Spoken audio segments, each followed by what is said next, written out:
Hello అందరికీ, welcome back to my channel. అందరు ఎలా ఉన్నారు? మేము చాలా బాగున్నాము. ఈరోజు మా ఇంట్లో స్పెషల్ ఏంటంటే fish curry and fish fry. So ఈరోజు నేను నా స్టైల్లో చేపల పులుసు ఎలా చేయాలో చూపిస్తాను, రండి చూసేద్దరు కానీ. ఫస్ట్ ఈ చేప ముక్కల్ని నీట్గా క్లీన్ చేసుకున్నాను. క్లీన్ చేసేసి వాటిలో ఉప్పు, కారం, పసుపు, కొంచెం ఆయిల్ వేసి లైట్గా వాటర్, ఒక 2 టేబుల్ స్పూన్స్ వాటర్ అలా వేసి వాటికి అంతటికి ఉప్పు కారం పట్టేలా మ్యారినేట్ చేసి పెట్టుకున్నాను. దీనిలో నేను కొన్ని పీసెస్ని ఫ్రై చేసుకొని కొన్ని పీసెస్ని పులుసుకి యూస్ చేస్తాను.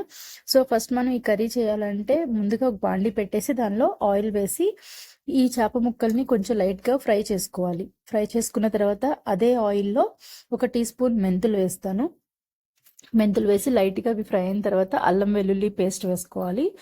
అల్లం వెల్లుల్లి పేస్ట్ వేసిన తర్వాత ఆనియన్ పేస్ట్, తర్వాత అల్లం వెల్లుల్లి పేస్ట్, ఉల్లిపాయ పేస్ట్ ఉన్న పచ్చివాసన అంతా పోయేంత వరకు ఫ్రై చేసుకోవాలి. తర్వాత దానిలోనే టొమాటోస్ తీసుకొని దాన్ని మెత్తగా పేస్ట్ చేసుకున్నాను. ఆ టొమాటో ప్యూరిని కూడా వేసుకున్నాను. అది ఫ్రై అవుతున్నప్పుడు సన్నగా కట్ చేసినటువంటి మిర్చిని కూడా దాంట్లో వేసాను. ఇప్పుడు ఇది బాగా ఫ్రై అయ్యి మనకి దానిలో ఉన్న ఆయిల్ అనేది పైకి తేలినప్పుడు ఈ చేప ముక్కలు ఏవైతే ఫ్రై చేసామో వాటిని దాంట్లో వేసుకోవాలి. ముక్కలన్నీ వేసిన తర్వాత చింతపండు పులుసు పోసుకోవాలి. ఉప్పు కారం చూసుకొని మనకి ఉప్పు కారం ఏమైనా తగ్గితే కొంచెం లైట్గా ఉప్పు కారం వేసుకొని మూత పెట్టుకొని ఒక 5 నిమిషాల పాటు హై ఫ్లేమ్లో ఉడికించుకోవాలి. ఇలా మరుగుతున్న పులుసులో 2 రెబ్బల కరివేపాకు వేసి ఒక 2 నిమిషాలు మరిగించుకోవాలి. మరిగిన తర్వాత గరం మసాలా వేయాలి.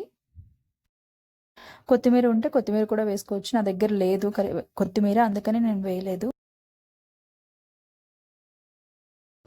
కసూరి మేతి వేసిన తర్వాత ఒక 1 మినిట్ స్టవ్ మీద ఉంచుకొని మరిగిన తర్వాత స్టవ్ ఆఫ్ చేసుకోవడమే. అంతే, వేడివేడి చేపల పులుసు రెడీ. దీంతో పాటు నేను కొన్ని పీసెస్ని ఫ్రై కూడా చేశాను. ఇది నా స్టైల్లో చేసే చేపల పులుసు. మీరైతే ఎలా చేస్తారో కామెంట్స్లో చెప్పండి. నా వీడియో నచ్చినట్లయితే లైక్ చేయండి, నా ఛానల్ని సబ్స్క్రైబ్ చేయండి, మీ ఫ్రెండ్స్ అండ్ ఫ్యామిలీతో షేర్ చేయండి. Bye bye.